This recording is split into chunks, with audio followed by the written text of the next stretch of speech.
2005년 8월 14일 오전 그리스 아테네 상공 1만 미터의 하늘 위 그리스 공군의 F-16 전투기 2대가 긴급 발진했습니다.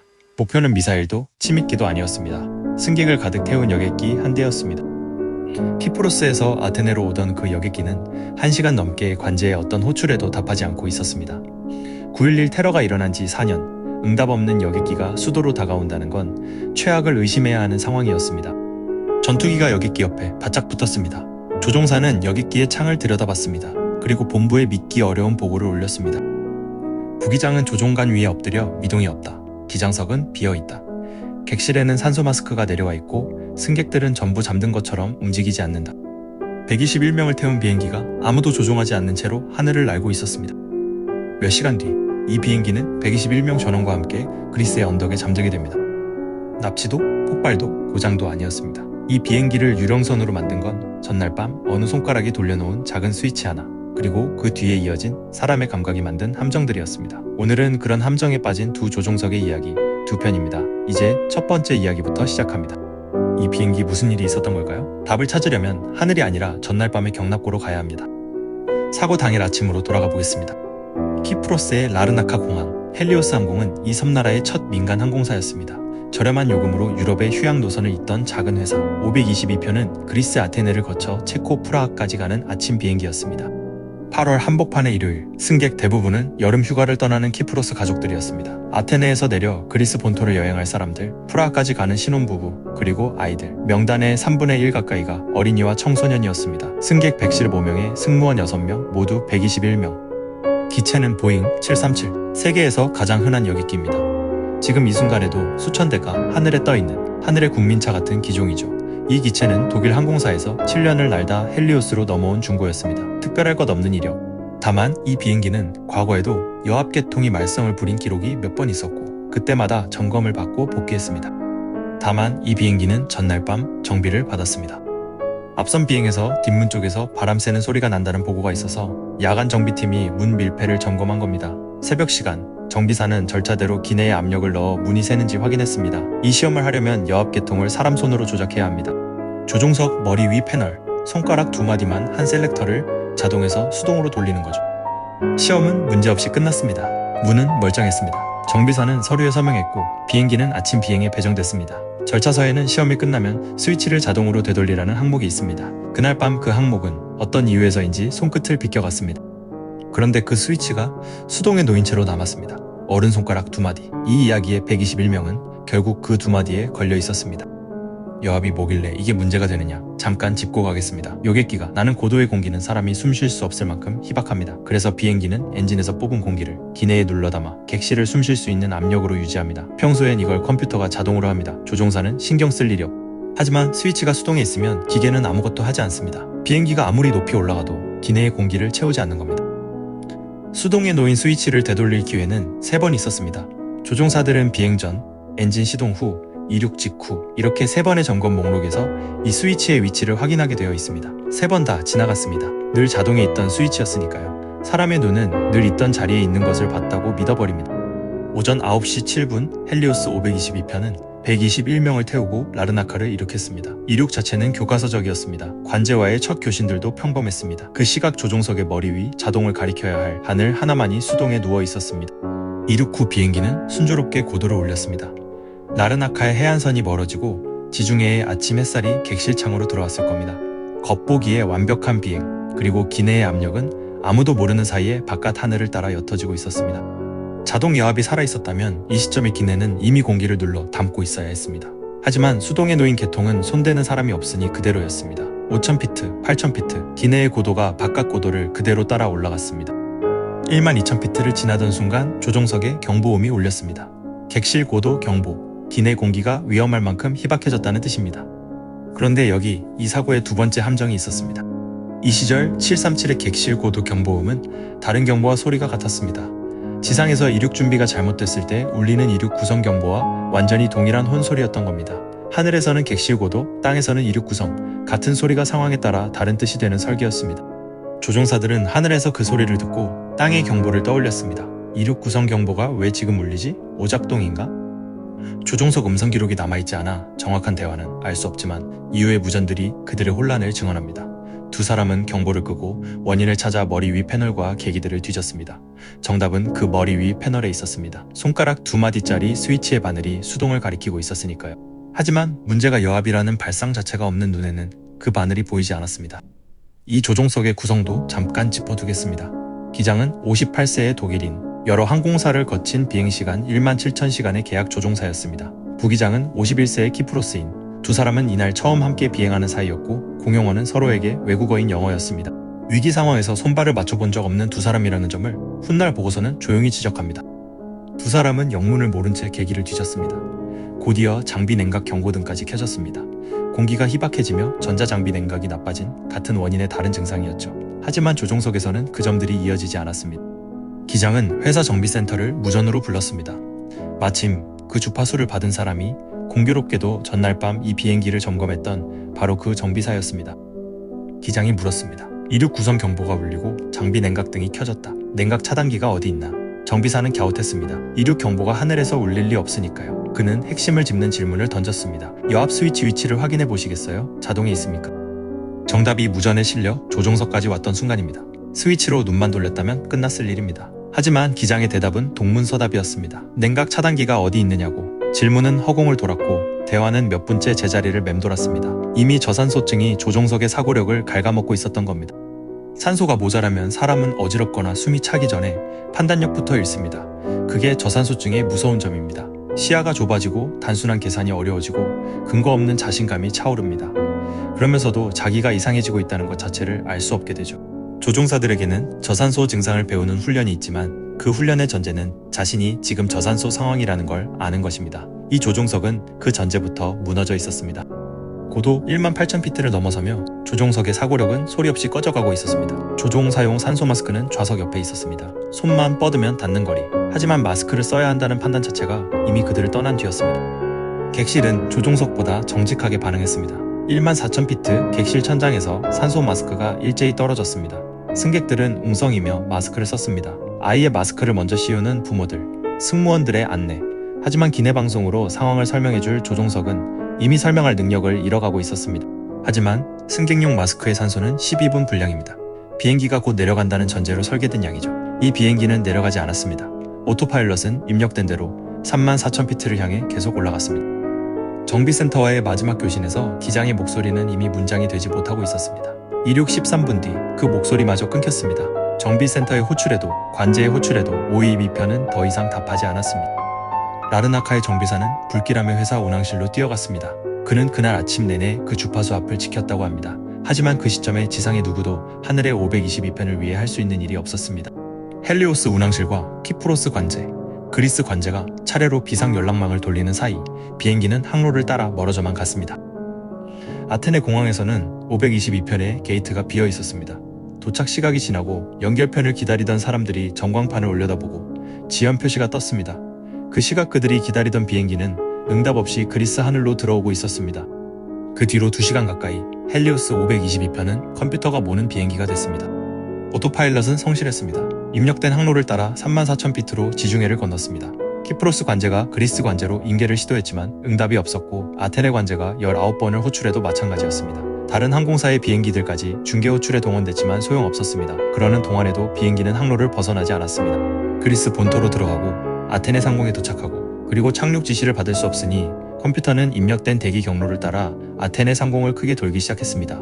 한 바퀴, 두 바퀴, 완벽한 타원을 그리면서요. 그 안에 121명에게 무슨 일이 일어나 있었는지는 고도가 말해줍니다. 34,000피트의 기내는 에베레스트 정상보다 공기가 희박한 색이었습니다. 12분짜리 승객 산소는 진작에 다했습니다. 마스크를 쓴 채 객실은 고요해졌습니다. 저산소증의 의식 상실은 잠에 가깝습니다. 고통의 흔적 없이 사람들은 마스크를 문 채 잠들듯 늘어졌습니다. 훗날 조사는 승객들이 추락 순간까지 살아있었지만 의식은 없었을 것으로 판단했습니다. 이 사고가 유독 무겁게 남는 이유 중 하나입니다. 2시간 동안 하늘 위에 그런 객실이 떠 있었다는 것. 관제탑은 그 규칙적인 원을 지켜보며 계속 호출했습니다. 응답은 없었습니다. 통신 두절 여객기에 대응 절차가 발동됐고 그리스 당국은 최악의 시나리오를 가정했습니다. 올림픽을 치른 지 1년, 데트로테세가 최고조이던 나라의 하늘에서 응답 없는 여객기가 수도 상공을 돌고 있었으니까요. 오전 11시를 앞두고 그리스 공군의 F-16 2대가 활주로를 박찼습니다. 전투기 조종사가 목격한 조종석의 광경은 앞서 말씀드린 그대로입니다. 엎드린 부기장, 빈 기장석, 미동 없는 객실, 기장이 왜 자리에 없었는지는 지금도 정확히 알 수 없습니다. 경보의 원인을 찾으러 자리에서 일어났다가 그대로 쓰러진 것으로 추정될 뿐입니다. F-16은 30분 넘게 522편의 곁을 따라 날았습니다. 날개를 흔들고 앞을 가로지르고 신호탄까지 검토했습니다. 응답할 사람이 없는 비행기에는 어느 것도 소용없었습니다. 전투기 조종사는 그저 지켜보며 보고를 이어갔고 아테네의 지휘부에서는 최악의 질문이 오갔습니다. 이 비행기가 이대로 도심을 향하면 어떻게 할 것인가? 그날 그리스 총리에게까지 올라간 질문이었습니다. 그런데 10시 49분 F-16 조종사의 눈앞에서 상황이 움직였습니다. 조종석 문이 열리고 한 사람이 들어온 겁니다.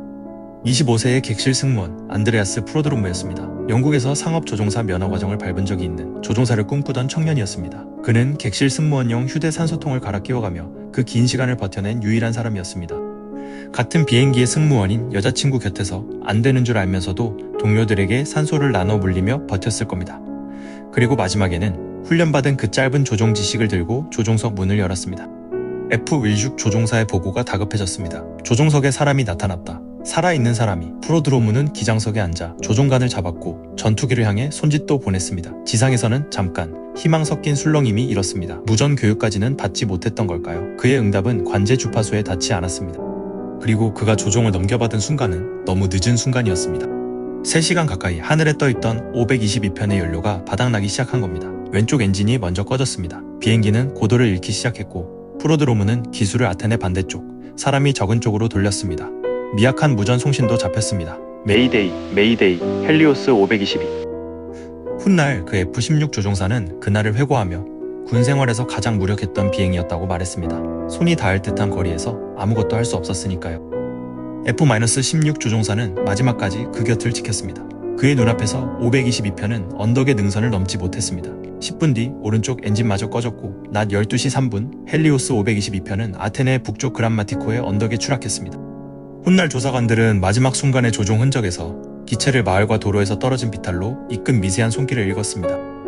이륙에서 추락까지 3시간, 그중 2시간 반 동안 이 비행기의 객실과 조종석에서 의식을 유지한 사람은 사실상 한 명뿐이었습니다.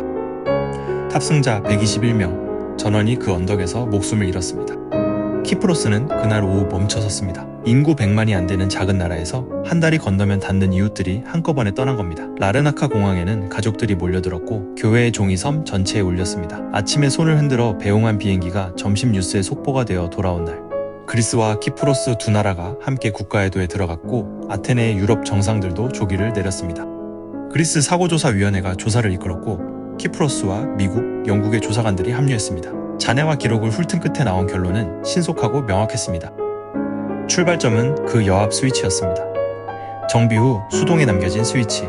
하지만 보고서는 스위치 하나로 끝내지 않았습니다. 조사관들은 조종사들이 3번의 점검에서 그것을 놓친 과정을 뜯어봤습니다. 점검 목록은 확인이라고 적지만 수천 번을 확인해도 늘 같은 자리에 있던 스위치 앞에서 사람의 확인은 어느새 눈길로, 눈길은 습관으로 옅어집니다. 보고서는 이를 조종사 개인의 태만이 아니라 반복이 만드는 인간 공통의 함정으로 적었습니다. 같은 논리로 스위치를 되돌리지 않은 정비사에게도 조사는 개인의 낙인을 찍는 대신 절차를 물었습니다. 야간 점검의 마감 항목들이 어떻게 관리되는지, 인수인계는 어떻게 확인되는지, 한 사람의 손끝을 탓하고 끝내면 다음 손끝에서 같은 일이 반복될 테니까요. 그리고 결정적으로 객실 고도 경보를 이륙 구선 경보로 오인하게 만든 그 겹치는 경보음을 지목했습니다. 보고서의 행간에는 뼈아픈 원칙 하나가 깔려 있습니다. 고도에서 원인을 알 수 없는 경보가 울리면 따지기 전에 산소 마스크부터. 그 한 동작이 이 사고의 모든 갈림길을 바꿀 수 있었습니다. 실제로 조사 과정에서 같은 혼동을 겪은 737 조종사들의 사례가 여럿 확인됐습니다. 하늘에서 그 혼이 울리면 이륙 경보 오작동으로 여기고 넘어간 조종사들이 세계 곳곳에 있었던 겁니다. 522편 이전에는 운이 좋았을 뿐이었죠. 돌이켜보면 이 사고에는 극적인 파괴가 없습니다. 터진 것도 부러진 것도 없었습니다. 비행기는 마지막 순간까지 기계적으로 완벽했습니다. 그래서 이 사고의 기록 사진들은 이상하리 많지 조용합니다. 멀쩡한 비행기, 멀쩡한 계기판, 그리고 수동에 놓인 스위치 하나. 항공안전교육에서 이 사고가 유독 자주 소환되는 이유도 그 조용함에 있습니다. 큰 사고에 큰 원인이 있을 거라는 통념을 이 사건만큼 깨끗하게 부수는 사례가 없으니까요. 사고 뒤 보잉은 737의 경보 체계를 손봤습니다. 객실 고도, 경보에는 별도의 경고등이 더해졌고 새 기종들은 소리 자체를 구분하도록 바뀌었습니다. 조종사들이 이 상황을 시뮬레이터에서 직접 겪어보는 훈련도 표준이 됐습니다. 책임을 묻는 일은 길고 복잡했습니다. 헬리오스 항공의 임원들과 관계자들을 상대로 그리스와 키프로스 양쪽에서 여러 해에 걸친 재판이 이어졌고 항공사는 사고의 무게를 버티지 못하고 문을 닫았습니다. 유가족들에게 그 시간은 판결문보다 긴 싸움으로 기억됩니다. 작은 나라의 큰 상처는 그렇게 제도와 법정을 오가며 아물어야 했습니다. 추락 현장은 아테네에서 차로 1시간 거리의 소나무 언덕이었습니다. 여름 가뭄에 그리스에서 잔해는 산불로 번졌고 소방 헬기들이 밤까지 물을 날랐습니다. 수습된 시계 하나가 멈춰있던 시각이 보고서의 추락 시각이 됐습니다. 그란마티코 언덕에는 지금 121명의 이름이 새겨진 추모비가 서 있습니다. 맨 마지막까지 조종관을 잡고 있던 청년의 이름도 그 안에 있습니다. 키프로스에서는 해마다 8월 14일 그 이름들이 다시 불립니다. 그리고 그 자리에서 안드레아스 프로드로무의 이름은 조금 특별하게 불립니다. 결과를 바꾸지는 못했지만 마지막까지 사람이 남아있었다는 증거로요. 헬리오스 522편의 마지막 3시간은 항공 역사에서 유례를 찾기 어려운 기록으로 남았습니다. 유럽의 하늘 한복판을 121명을 태운 무인 비행기가 가로지른 시간, 그리고 그 시간의 끝에서 조종관을 잡아본 단 한 사람. 여기까지가 잠든 조종석이 만든 비극이었습니다. 반대로 잠든 조종석만 비행기를 잃는 게 아닙니다. 조종석이 멀쩡히 깨어 있었는데도 비슷한 결말로 미끄러진 사건이 있습니다. 경보도 정확했고 계기도 정직했고 조종사들의 의식도 또렷했습니다. 다만 그들은 고장난 엔진이 아니라 멀쩡한 엔진을 꺼버렸습니다. 그리고 헬리오스와 달리 이 조종사들은 살아남아 자신들이 왜 그랬는지를 직접 증언했습니다. 1989년 1월의 영국, 오늘의 두 번째 이야기입니다. 1989년 1월 8일 저녁, 런던 히스로 공항. 해가 일찍 지는 영국의 겨울. 활주로에는 이미 밤이 내려 있었습니다. 브리티시 미들랜드 항공 92편이 벨파스트를 향해 이륙했습니다. 런던과 북아일랜드를 잇는 1시간짜리 국내선. 통로 하나짜리 기내에는 주말을 마치고 집으로 돌아가는 사람들, 출장길에 회사원들이 앉아 있었습니다. 승객 118명에 승무원 8명, 모두 126명. 겨울 저녁의 평범한 셔틀 비행이었습니다. 이 항공사는 당시 영국 국내선의 강자로 떠오르던 회사였고 런던 벨파스트는 그 간판 노선이었습니다. 원래 이 시간대 승객은 더 많았는데 이날은 앞편이 연착되며 승객 일부가 이 비행기로 옮겨 타는 등 저녁 스케줄이 뒤엉켜 있었습니다. 기체는 보잉 737-40, 그냥 737이 아니라 최신형이었습니다. 인도받은 지 2달이 채 안 된 새 비행기. 계기판도 구형의 바늘 계기 대신 화면으로 바뀐 반짝반짝한 기체였습니다. 새 비행기는 안전의 다른 말처럼 들립니다. 이날은 그 상식도 뒤집힙니다. 기장 케빈 헌트는 비행시간 13,000시간의 베테랑, 부기장 데이비드 맥클렐런드와 함께 두 사람 다 737 구형을 오래 몰다 이 신형으로 넘어온 지 얼마 되지 않은 참이었습니다. 이 대목을 기억해 두시기 바랍니다. 저녁 7시 52분 92편은 히스로를 이륙했습니다. 겨울밤의 상승은 순조로웠고 객실에는 저녁 간식 서비스가 시작됐습니다. 트레이가 통로를 오가고 커피 냄새가 퍼지던 참이었습니다. 이륙 13분 뒤 92편이 28,000피트를 지나 순항 고도로 상승하던 중이었습니다. 쿵 하는 충격과 함께 기체가 심하게 떨리기 시작했습니다. 객실에서는 좌석 팔걸이가 덜덜거릴 만큼의 진동이 느껴졌고 뒤쪽에서 금속 갈리는 소음이 들렸으며 환기구로 연기 냄새와 탄내가 스며들었습니다. 왼쪽 창가의 승객들은 1번 엔진에서 번쩍이는 불꽃을 봤습니다. 원인은 왼쪽 1번 엔진이었습니다. 분당 수천 번을 도는 펜 블레이드 하나가 금속 피로로 부러져 나가며 엔진 안에서 칼날들이 서로를 때리기 시작한 겁니다. 세탁기에 렌치를 넣고 돌리는 것 같은 진동이 날개를 타고 기체 전체로 번졌습니다. 조종석은 즉시 대응에 들어갔습니다. 기장이 오토파일럿을 풀고 조종관을 잡았고 회항이 결정됐고 관제의 비상이 선언됐습니다. 메이데이, 메이데이. 브리티시 미들랜드 92 엔진 이상. 관제는 가장 가까운 이스트 미들랜드 공항으로 길을 열었습니다. 여기까지는 교과서였습니다. 엔진 하나의 고장은 여러분이 이 채널에서 여러 번 보셨듯이 그 자체로는 치명적이지 않습니다. 남은 엔진으로 안전하게 내리면 됩니다. 조종사들도 즉시 그렇게 판단했습니다. 문제는 단 하나, 어느 쪽 엔진인가? 기장이 물었고 부기장이 답했습니다. 왼쪽인데? 아니 오른쪽입니다. 훗날 수 없이 되물어진 질문이 있습니다. 베테랑 둘이 앉은 조종석에서 어떻게 왼쪽과 오른쪽이 뒤바뀔 수 있는가? 답은 그들이 부주의해서가 아니라 그들의 경험이 배신했기 때문이었습니다. 부기장의 판단에는 근거가 있었습니다. 잘못된 근거가요. 두 사람이 오래 몰던 구형 737에서는 객실 에어컨 공기를 오른쪽 엔진에서 뽑았습니다. 그러니 기내로 연기 냄새가 들어오면 오른쪽 엔진을 의심하는 게 상식이었죠. 그런데 이 신형은 설계가 바뀌어 왼쪽 엔진에서도 객실 공기를 뽑았습니다. 몸에 밴 상식이 새 비행기에서는 더 이상 사실이 아니었던 겁니다. 진동을 알려주는 계기도 있긴 했습니다. 신형 화면 계기판 구석에 동전만한 진동계, 왼쪽 엔진의 진동 바늘은 끝까지 치솟아 있었습니다. 하지만 구형의 진동계가 워낙 오작동이 잦았던 탓에 조종사들은 그 계기를 믿지 않는 습관이 있었습니다. 게다가 신형에서는 그 계기가 더 작아지고 위치도 바뀌어 있었죠. 보였지만 보지 않았습니다. 게다가 그 순간 조종석은 눈코 뜰 새 없었습니다. 회항 절차, 관제교신, 회사 무전, 기내 방송, 신형 기체의 낯선 화면들 위에서 두 사람의 손은 쉬지 않았고 그 바쁨이 재확인의 자리를 지웠습니다. 훗날 재구성된 시간표에 따르면 이상 감지부터 멀쩡한 엔진을 줄이기까지 걸린 시간은 1분이 되지 않았습니다. 위기의 조종석에서 빠른 결단은 미덕입니다. 다만 그 결단이 확인을 건너뛴 결단이라면 이야기가 달라집니다. 두 사람은 어느 쪽 엔진인지 계기를 짚어가며 재확인하는 절차를 밟지 않았습니다. 조종사들은 오른쪽 엔진의 출력을 줄였습니다. 그리고 우연히 최악의 방식으로 그들을 도왔습니다. 오른쪽 출력을 줄이는 과정에서 자동 추력 장치가 풀리며 왼쪽 엔진의 연료 공급이 살짝 줄었고 부러진 블레이드로 몸부림치던 왼쪽 엔진의 진동이 마침 잦아든 겁니다. 연기 냄새도 옅어졌습니다. 조종석의 눈에는 오른쪽을 줄이니 증상이 사라진 것으로 보였습니다. 원인을 제거했더니 증상이 사라졌다.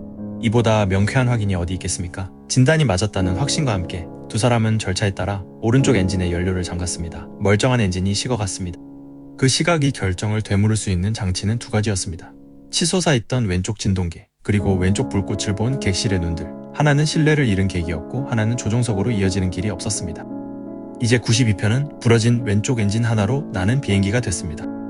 그런데 왜 비행기는 바로 떨어지지 않았을까요? 부러진 건 팬 블레이드 한 장이었고 엔진은 만신창이인 채로도 어느 정도의 추력은 짜내고 있었기 때문입니다. 낮은 출력에서는 그럭저럭 버티는 상태, 말하자면 다리가 부러진 채 절뚝이며 걷는 엔진이었습니다. 문제는 착륙 직전 그 다리로 다시 전력 질주를 시켜야 하는 순간이 온다는 것이었습니다. 여기서 이 사고의 가장 뼈아픈 장면이 나옵니다. 객실에서는 승객 여럿과 뒤쪽 승무원들이 왼쪽 엔진에서 튀는 불꽃을 직접 봤습니다. 몇몇은 옆 사람과 그 이야기를 나눴습니다. 그런데 잠시 뒤 기내 방송에서 기장은 오른쪽 엔진에 문제가 있어 껐으며 곧 착륙한다고 안내했습니다. 고개를 갸웃한 승객들이 있었습니다. 분명 불은 왼쪽에서 났는데 뒤쪽에 승무원 셋도 같은 것을 봤습니다. 하지만 그 의문은 조종석 문을 넘지 못했습니다. 승무원들은 착륙 준비로 바빴고 조종석을 방해하면 안 된다는 원칙이 몸에 배어 있었고 무엇보다 조종사가 더 잘 알겠지 하는 믿음이 있었습니다. 승객들도 마찬가지였습니다. 내 눈보다 제복이 맞겠지. 비행기 안에 정답을 아는 사람이 그렇게 많았는데 정답이 필요한 두 사람에게만 닿지 않았습니다. 비행기는 이스트 미들랜드 공항으로 내려가기 시작했습니다. 이상하게도 상황은 좋아 보였습니다. 진동은 잦아들었고 연기 냄새도 거쳤고 남은 엔진은 순항 출력에서 얌전히 돌았습니다. 객실에는 안도가 번졌습니다. 승무원들은 착륙 준비를 마쳤고 활주로의 소방차들도 자리를 잡았습니다. 20분 넘게 92편은 아무 문제 없는 비행기처럼 하강했습니다. 꺼진 엔진이 아니라 부러진 엔진으로 날고 있다는 사실만 빼면요. 그 20분은 이 사고에서 가장 안타까운 시간이기도 합니다. 진동은 기록계에 계속 찍히고 있었고 좌우를 재확인할 여유도 충분했습니다. 실제로 기장은 하강 중 한 번 상황을 처음부터 되짚어보려 했습니다. 하지만 그때마다 관제교신과 착륙 준비가 끼어들었고 재검토는 끝내 완주되지 못했습니다. 접근은 순조로워 보였습니다. 착륙을 위해 왼쪽 엔진의 출력을 올리기 전까지는요. 활주로를 4km 앞둔 지점, 고도 900피트. 착륙을 위해 출력 레버를 당기는 순간 부러진 채 버티던 왼쪽 엔진이 마침내 산산이 부서졌습니다. 뒤쪽 객실의 승객들은 엔진에서 쏟아지는 불덩이를 봤습니다. 추력이 사라졌고 경고음이 조종석을 채웠습니다. 그제야 조종석은 진실을 마주했습니다. 우리가 끈 게 멀쩡한 쪽이었구나. 부기장이 오른쪽 엔진의 제시동에 매달렸습니다. 하지만 꺼진 제트 엔진은 자동차처럼 키를 돌리면 걸리는 물건이 아닙니다. 바람으로 코어를 돌려 불을 붙이기에는 남은 높이가 너무 낮았습니다. 시동 절차가 반쯤 진행됐을 때 지면 접근 경보가 울리기 시작했습니다. 남은 시간은 1분이 되지 않았습니다. 기장은 기술을 활주로 방향으로 붙들며 마지막 방송을 했습니다. 충격에 대비하십시오. 객실 승무원들의 외침이 이어졌습니다. 브레이스, 브레이스. 승객들은 앞좌석에 머리를 대고 몸을 웅크렸습니다. 몇 시간 전 승무원 시범을 건성으로 보던 사람들이 그 자세에 목숨을 걸고 있었습니다.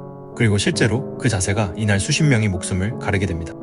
이스트 미들랜드 관제탑은 접근등 너머에서 92편의 불빛이 낮아지는 것을 지켜보고 있었습니다. 그리고 그 불빛이 활주로에 닿기 전에 사라졌습니다. 저녁 8시 24분, 히스로를 떠난 지 47분 만에 92편은 활주로를 900m 앞두고 고속도로 제방에 떨어졌습니다. 기체는 먼저 고속도로 동쪽 비탈의 들판을 치고 M1 고속도로를 가로질러 반대편 제방에 코를 박으며 세동강이 났습니다. 영국에서 가장 붐비는 길 중 하나였지만 기적적으로 그 순간 그 지점을 지나던 차량은 한 대도 치이지 않았습니다. 캐거워스 마을 바로 옆이었습니다. 이 사고가 비행편명이 아니라 마을 이름으로 불리게 된 이유입니다. 비행기는 활주로 등하가 보이는 거리까지 와 있었습니다. 900m, 걸어서 10분 거리, 그 마지막 900m가 모자랐습니다. 캐거워스는 이스트 미들랜드 공항 옆의 작은 마을입니다. 주민들에게 머리 위의 비행기는 일상의 소음이었습니다. 그날 저녁에 그 소리가 다르다는 건 마을의 모두가 즉시 알았습니다. 충돌 직후 고속도로에 차들이 멈춰 섰습니다. 운전자들이 차에서 뛰어내려 제방을 기어올랐고 캐구어스 마을의 주민들은 담요와 사다리를 들고 달려나왔습니다. 새동강 난 기체 속에서 승객들은 좌석에 낀 채 구조를 기다렸고 소방대는 밤새 부서진 동체를 잘라 사람들을 꺼냈습니다. 부상자들은 인근 세 도시의 병원으로 나뉘어 실려갔습니다. 벨파스트 공항에서는 마중 나온 가족들이 도착 안내판 앞에서 뉴스를 들었습니다. 1시간 거리의 하늘에서 벌어진 일이었습니다. 탑승자 126명 중 47명이 목숨을 잃었습니다. 79명이 다쳤고 그중 74명이 중상이었습니다. 조종사 2사람은 중상을 입고 살아남았습니다. 생존자들의 증언 속 그 밤은 이렇습니다. 충격, 어둠, 그리고 정적, 이어서 밖에서 들려오는 사람들의 목소리, 창밖으로 보이는 고속도로의 전조등 불빛들. 낯선 사람들이 제 방을 기어올라와 창을 두드리던 순간 그제야 사람들은 자신이 살아있다는 걸 실감했다고 합니다. 희생자 대부분은 기체가 꺾인 앞부분과 중간의 승객들이었습니다. 살아남은 사람들 중에도 평생의 부상을 안게 된 이들이 많았습니다. 그리고 조종사들이 살아남았기에 이 사고의 조사는 흔치 않은 것을 갖게 됐습니다. 그 판단을 내린 당사자들의 증언입니다. 날이 밝자 엠멜 고속도로는 전례 없는 풍경이 됐습니다. 영국의 대동맥 한복판에 새동강 난 여객기가 걸쳐있고 그 옆으로 조사관들이 오가는 광경. 고속도로는 며칠간 폐쇄됐고 잔해는 부위별로 번호가 붙어 견인됐습니다. 2개의 블랙박스 그리고 문제의 왼쪽 엔진이 조사대에 올랐습니다. 영국 사고조사국의 조사는 2갈래로 진행됐습니다. 부러진 엔진과 멀쩡한 엔진의 끈 판단. 엔진 쪽 결론부터 이 신형 엔진은 검증된 구형을 개량하며 출력을 키운 물건이었습니다. 기존 엔진의 파생형이라는 이유로 개량판은 실제 고고도 비행시험 없이 지상시험만으로 승인을 받았습니다. 그런데 높은 하늘의 낮은 기압에서만 나타나는 진동이 있었습니다. 펜 블레이드가 특정 출력 구간에서 미세하게 떨리는 공진. 지상시험에서는 보이지 않던 그 떨림이 블레이드에 피로를 쌓았고 92편의 블레이드는 취향 2달 만에 부러졌습니다. 92편만의 문제가 아니었습니다. 사고 몇 달 뒤 같은 엔진을 단 다른 737들에서도 잇따라 블레이드 손상이 확인됐고 전 세계의 해당 엔진의 점검과 개수 명령이 떨어졌습니다. 파생형이라는 이름으로 시험을 줄이는 관행에도 제동이 걸렸습니다. 판단 쪽 결론은 더 아픈 데를 찔렀습니다. 구형의 상식으로 신형을 몰게 한 전환 훈련, 강의실 수업만으로 넘어간 기종 전환, 믿지 않는 습관이 든 계기, 그리고 객실은 불꽃을 봤는데 조종석은 몰랐던 그 끊어진 소통까지. 보고서는 조종사 개인의 실수만큼이나 그 실수를 가능하게 한 훈련과 설계의 구멍들을 나란히 적었습니다. 이듬해 나온 최종 보고서는 200쪽이 넘는 분량으로 그 저녁에 47분을 해부했고 30개가 넘는 안전 권고를 내놨습니다. 엔진 시험 기준, 계기 설계, 기종 전환 훈련, 그리고 객실 승무원이 본 것을 조종석에 알리는 절차까지. 특히 마지막 항목은 이후 전 세계 승무원 훈련의 표준이 됐습니다. 의심스러우면 말하라. 조종석을 방해하는 것보다 조종석이 모르는 게 더 위험하다. 캐구어스 마을에는 희생자들을 기리는 작은 추모 정원이 있습니다. 마을 사람들이 그날 밤 담요를 들고 뛰어나갔던 그 제방이 내려다보이는 자리입니다. 사고가 있던 1월이면 생존자들과 유족, 그리고 그날의 구조자들이 이곳에 모입니다. 낯선 사람들을 구하러 어둠 속 제방을 올랐던 마을 사람들과 그 손에 구조된 사람들이 수십 년째 이어온 자리입니다. 이 사고에는 또 하나 의외의 유산이 있습니다. 부상자 연구입니다. 생존자가 많고 부상 기록이 정밀했던 드문 사고였기에 의사들과 조사팀은 좌석 위치와 부상 부위를 한 사람 한 사람 전수 분석할 수 있었습니다. 어느 열의 승객이 어디를 다쳤는지, 웅크린 사람과 그러지 못한 사람의 차이는 무엇이었는지. 그 데이터는 충격 대비 자세, 그러니까 브레이스 자세의 표준을 다시 썼고 좌석의 강도 규정을 끌어올렸습니다. 오늘날 전세계 안전카드에 그려진 그 웅크린 자세의 근거 데이터가 캐구어스의 병상들에서 나왔습니다. 여러분이 이륙 전 무심코 지나치는 그 그림 한 장이 이 사고가 남긴 유산인 셈입니다. 두 조종사는 회복 뒤 회사를 떠나야 했습니다. 여론은 갈렸습니다. 명백한 오판이었다는 목소리와 그 오판을 만든 설계와 훈련의 책임은 누가 지느냐는 목소리. 병상에서 조사에 협조하며 자신들의 실수를 복귀한 두 사람의 증언은 역설적으로 이후에 조종사 훈련을 바꾸는 가장 값진 자료가 됐습니다. 기장은 훗날 인터뷰에서 그날 이후 단 하루도 그 몇 초를 생각하지 않은 날이 없다고 말했습니다. 자신들의 실수를 인정하면서도 그 실수를 만든 조건들이 고쳐지기를 바란다고요. 그의 바람대로 훈련과 설계는 바뀌었지만 47명의 자리는 바뀌지 않았습니다. 잠든 조종석과 깨어 있었지만 속은 조종석. 헬리오스의 조종사들은 경보가 무엇을 말하는지 몰랐고 캐구어스의 조종사들은 비행기가 무엇을 말하는지 잘못 들었습니다. 두 사고 다 비행기 자체는 구할 수 있는 상태였습니다. 헬리오스는 스위치 하나만 돌리면 캐구어스는 계기 하나만 믿으면 됐습니다. 그리고 두 사고 다 기계와 사람이 만나는 그 좁은 접점에서 무너졌습니다. 그래서 이 두 사고 이후의 항공기들은 경보의 소리와 불빛을 구분하도록, 계기는 의심하기 전에 먼저 교차 확인하도록, 객실의 눈이 본 것이 조종석에 닿도록 바뀌어갔습니다. 경보음 하나, 스위치 하나, 계기 하나가 남긴 변화들입니다. 오늘 본 조종석들이 잘못된 판단으로 무너졌다면 반대로 불가능한 상황을 판단력 하나로 뒤집은 조종석도 있습니다. 유압이 전부 끊긴 여객기. 지난 일본항공편에서 시뮬레이터도 재현 못했다던 바로 그 상황을 엔진 2개만으로 활주로까지 끌고 간 사람들입니다. 다음 기록은 옥수수 밭의 도시 수시티로 이어집니다. 깨어있었지만 속은 조종석 다음에는 끝까지 깨어있었던 조종석을 보겠습니다. 이번에는 생존으로 끝난 이야기입니다.